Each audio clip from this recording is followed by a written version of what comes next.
Hello students, स्वागत आप सभी का मेरे यूट्यूब चैनल पर। और हम पढ़ रहे थे +1 बायोलॉजी का चैप्टर नंबर 8 कोशिका जीवन की इकाई। इसके अंदर हमने कोशिका के परिचय के बारे में पढ़ लिया था।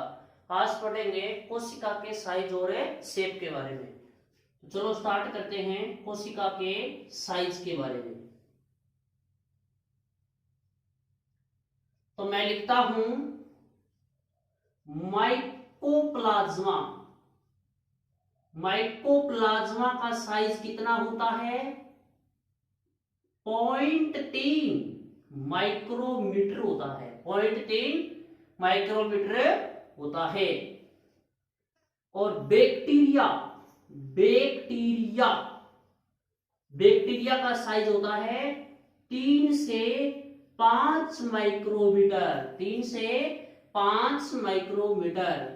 और ह्यूमन आरबीसी का साइज 7 माइक्रोमीटर होता है। 7 माइक्रोमीटर होता है। एनसीईआरटी ने ये 3 दिए हैं, आपको ये 3 अच्छे तरीके से याद करने हैं। तीनों अच्छे तरीके से क्या करने हैं? याद करने हैं। उसके बाद मैं लिखता हूं सबसे छोटी कोशिका। सबसे छोटी कोशिका सबसे छोटी कोशिका कौन सी है? माइकोप्लाज्मा। कौन सी है? माइकोप्लाज्मा। माइकोप्लाज्मा सबसे छोटी कोशिका का नाम क्या है? माइकोप्लाज्मा है। माइकोप्लाज्मा। ठीक है। उसके बाद है सबसे बड़ी कोशिका। सबसे बड़ी कोशिका तो सबसे बड़ी कोशिका है शुतुरमुर्ग का अंडा। शुतुरमुर्ग का अंडा। शुतुरमुर्ग का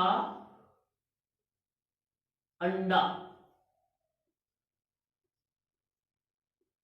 ठीक है, ये है सबसे बड़ी कोशिका। इसके बाद सबसे लंबी कोशिका। सबसे लंबी कोशिका। सबसे लंबी कोशिका तो सबसे लंबी कोशिका कौन सी है? वो है तंत्रिका कोशिका। तंत्रिका कोशिका। तंत्रिका कोशिका। तो हमने ये पढ़ा कोशिका के साइज के बारे में। कोशिका के साइज में मैंने तीन बताए हैं। माइकोप्लाज्मा का साइज 0.3 माइक्रोमीटर होता है। बैक्टीरिया का साइज 3 से 5 माइक्रोमीटर होता है। ह्यूमन आरबीसी का साइज 7 माइक्रोमीटर होता है। फिर इसके अंदर हमने पढ़ा सबसे छोटी कोशिका। सबसे छोटी कोशिका कौन सी है? माइकोप्लाज्मा है। और सबसे बड़ी कोशिका का नाम क्या है? शुतुरमुर्ग का अंडा। उसके बाद सबसे लंबी कोशिका कौन सी है? तंत्रिका कोशिका है। ठीक है, ये पढ़ा हमने साइज के बारे में। अब पढ़ते हैं कोशिका के शेप के बारे में। कोशिका के शेप के बारे में पढ़ते हैं। शेप के बारे में पढ़ते हैं। तो सबसे पहले मैं लिख देता हूं आरबीसी। आरबीसी कहां पाई जाती है? आरबीसी हमारे खून में। तो आरबीसी कैसी होती है? आरबीसी की शेप गोल व उभयाउतल कैसी होती है? गोल व उभयाउतल होती है। यानी इस प्रकार गोल होती है और इस प्रकार ये क्या होती है भाई? उभयाउतल होती है। इसके बाद डब्ल्यूबीसी। डब्ल्यूबीसी डब्ल्यूबीसी की आकृति कैसी होती है? अमीबाकृति होती है। अमीबाकृति यानी इसकी आकृति अमीबा के जैसी होती है। इस प्रकार अमीबा के जैसी होती है। इसके बाद स्तंभाकार उपकला कोशिकाएं। स्तंभाकार उपकला कोशिकाएं। ये स्तंभाकार उपकला कोशिकाएं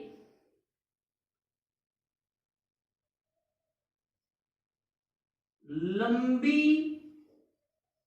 व संकरी होती है।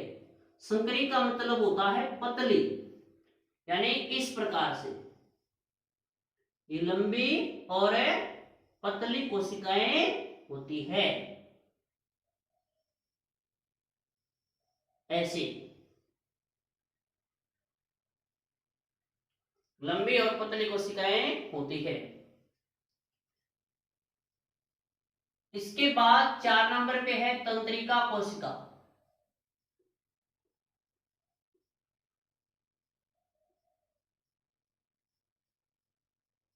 तंत्रिका कोशिका शाखित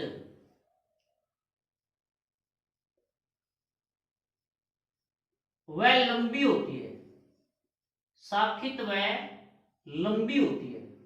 एक तो शाखित होती है, एक लंबी होती है, इस तरीके से।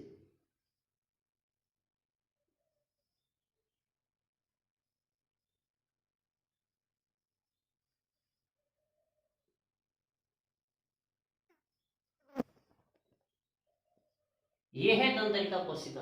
तो तंत्रिका कोशिका कैसी होती है? शाखित और लंबी होती है।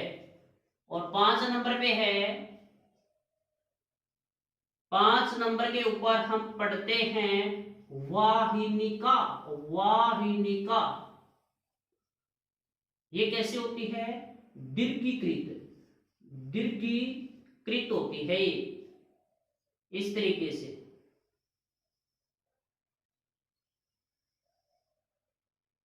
ऐसे दीर्घीकृत कोशिका होती है, ठीक है। और 6 नंबर पे है मध्योतिकी कोशिकाएं। मध्योतिकी कोशिकाएं